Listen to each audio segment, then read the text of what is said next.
3月3日、上巳の節句は、ひな祭り。3月3日ひな祭りは、五節句の一つ、上巳の節句の行事です。桃の節句とも言われます。ひな祭りとして女の子の成長を祝う日というイメージが強いですが、もともとは年齢や性別を問わず、人々の幸せを願い、邪気を払う行事でした。五節句とは、1月7日、七草がゆの人日の節句、3月3日、ひな祭りの上巳の節句、桃の節句とも5月5日、子どもの日の端午の節句、7月7日、七夕祭りの七夕の節句、9月9日、菊の節句の重陽の節句、くんちともの5つの節目のことです。このように五節句には3月3日、5月5日のように奇数の重なる日が選ばれていますが、1月だけは1日の元旦を別格とし、7日の人日を五節句の中に取り入れています。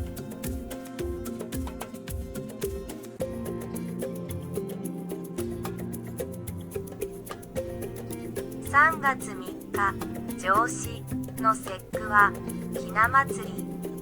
ひな祭りといえば、女の子のための行事、ひな人形を飾ってお祝いする日というなんとなくのイメージは多くの方が持っていると思います。しかし、ひな祭りって一体いつから始まったのか、どうしてひな人形を飾るのかと聞かれたとき、その由来や意味まで答えられる方は少数派ではないでしょうか。ひな祭りを迎えるにあたっては、お子様のためにいろいろな準備をされることと思います。せっかくの機会ですので、ひな祭りやひな人形についての知識を深めて、ぜひお子様に語ってあげてください。ここではひな祭りのルーツやひな人形の歴史と意味についてお伝えしていきます。まずはひな祭りのルーツについて、こちら諸説あるようですが、その中でも有力な説の一つが、長江文明を築いた当位のミャオ族、モン族の風習が中華圏に広まり、上巳の節句となり、これが同じ当位と言われた大和人の国、日本に伝わったとも言われています。上巳の節句は五節句のうちの一つで、旧暦の3月3日、桃の咲く季節に行う行事であることから、桃の節句とも呼ばれています。ミャオ族、モン族では節句の日に、健康を祈って身を清め汚怪我出を払う風習がありました。この風習が7から9世紀頃に天皇の厄払いとして日本に伝わり、上巳節会、上巳の節会と呼ばれる宴が行われるようになったとも言われていますが、その素地は数千年前から根付いていたとも考えられます。この上巳の節会がひな祭りの起源とされています。現在ではひな人形を飾り、ひなあられやひし餅、白酒などでお祝いする行事となっていますね。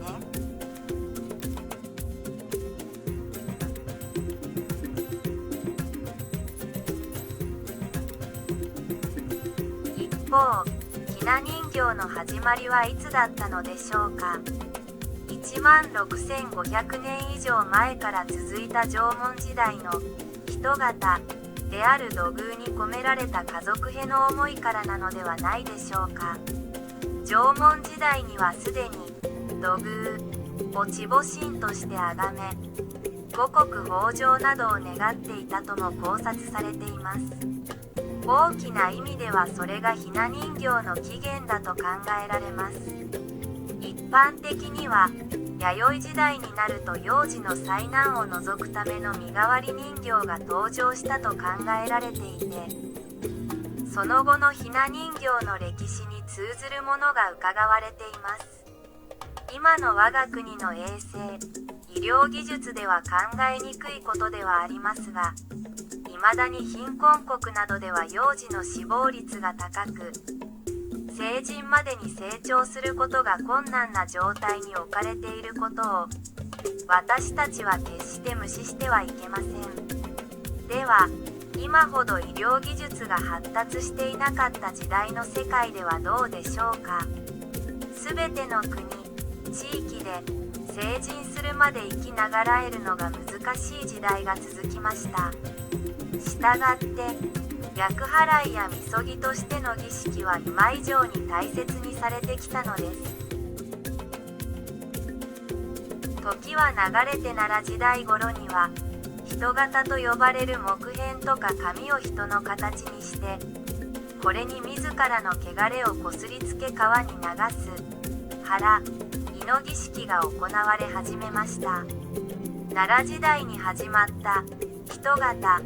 は形を変え、やがて流しびなへと変化します。流しびなはひな流しとも言われ、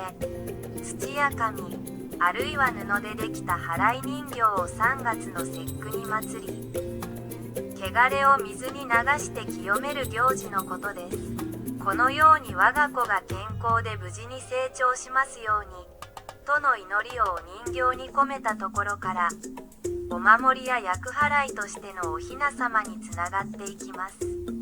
今でもひな人形は、お子様の誕生をお祝いするとともに、健やかなる成長への願いを込めて飾られます。平安時代になると、紙で作ったお人形を御殿の中で遊ばせるひな遊びが貴族の間で流行しました。ひな遊びとは、宮中の暮らしを真似た遊びで、男女一対のお人形や宮廷における身の回りの道具を模したおもちゃで遊ぶままごと遊びのようなもので、これがひな人形の始まりと言えるかもしれません。室町時代、安土桃山時代、江戸時代と歴史が進む中で、培われてきた技術や生活の豊かさがお人形にも反映されるようになり、ひな人形はさらに進化を遂げ、宮中の結婚式を模した現代に近い形が生まれます。ひな人形が庶民に浸透してからも宮中の結婚式を模した形は変わらなかったのです。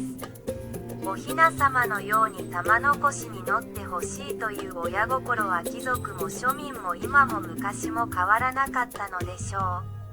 また、子供が夫婦仲良く寄り添うお雛様を見て育つことで、良き結婚や家庭円満の姿を学んでほしいという気持ちも反映されているのではないでしょうか。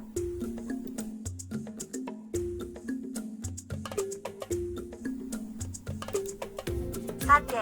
ご節句に話を戻しましょう。節句とは、黄河文明よりも1000年ほど早くに、揚子江文明を築いた古代中華の当位のミ族、モン族の邪気払いなどの風習が、唐時代頃の中華文化圏で暦法として広く用いられるようになった季節の変わり目のことです。暦の中で月と日に奇数の日が重なると陰になるとして、それを避けるための日邪の行事が行われました。この行事は奇数の重なる月日を取り出して、季節の旬の植物から生命力をもらい邪気を払うという目的から始まりました。この中華の暦法と日本の農耕を行う人々の風習が合わさり、定められた日に宮中で邪気を払う宴会が催されるようになり、節句と言われるようになったそうです。人と人、人と生き物、人と自然の絆を大切に守りたい。そのための知恵を自然、歴史文化、習慣から学びたい。そしてその知恵を皆さんと共有したいものです。ご視聴ありがとうございました。Thank you for the viewing.